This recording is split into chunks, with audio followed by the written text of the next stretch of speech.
Okay, so sequence two, and that first one will probably have to get split into two pieces anyway. So now I get to the Olympic Peninsula. So after Council Lake, I stayed a night in Tumwater, which is by Olympia.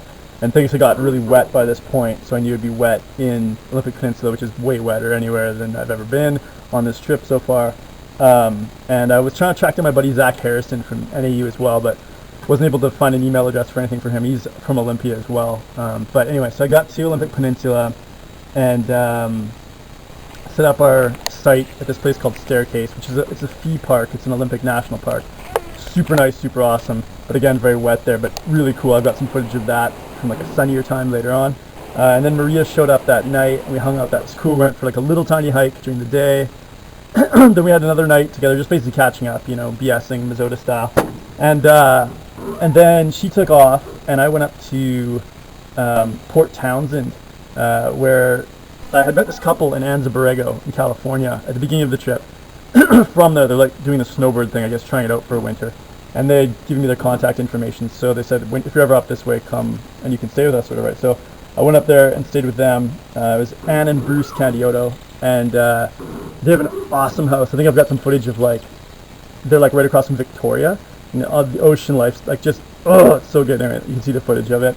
And they actually let me sleep in their trailer that they used in Anza Borrego. It was a super nice house, so it was cool. I kind of had my own zone as well. But yeah, it was really cool to just talk to them. Like, I don't know, there's you can definitely connect to people who are of that age range and who have seen and experienced the world for a long time, a little more than you have, in a different way. And it was just really cool.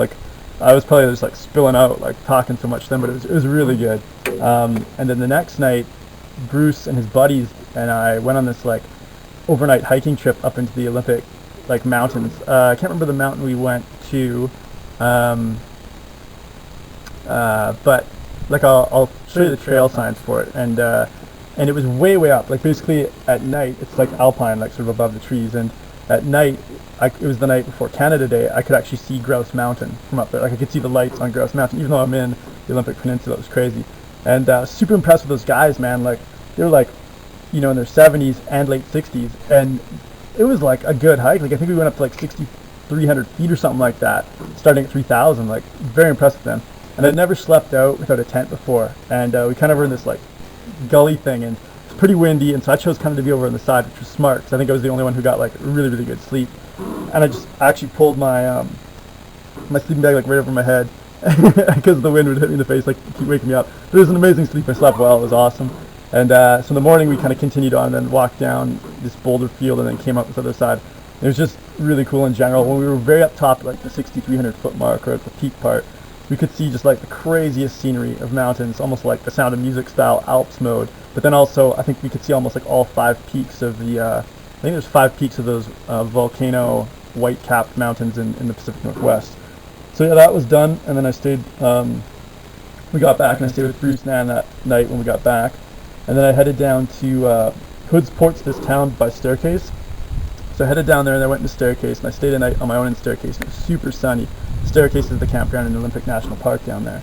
And then I went back up to Port Angeles and picked Rosie up, my ex-girlfriend. And we went back down to Staircase and hung out for a few days. And that was super cool. We went for a hike. Went up to Port, I think, Townsend to check it out, just sort of the town there. There's a fort there, some kind of camping fort, hostel type thing that's really cool that we checked out as well. And yeah, it was awesome. I fell in a creek after joking about how it'd be impossible to fall crossing this creek. I fell into it. It was great.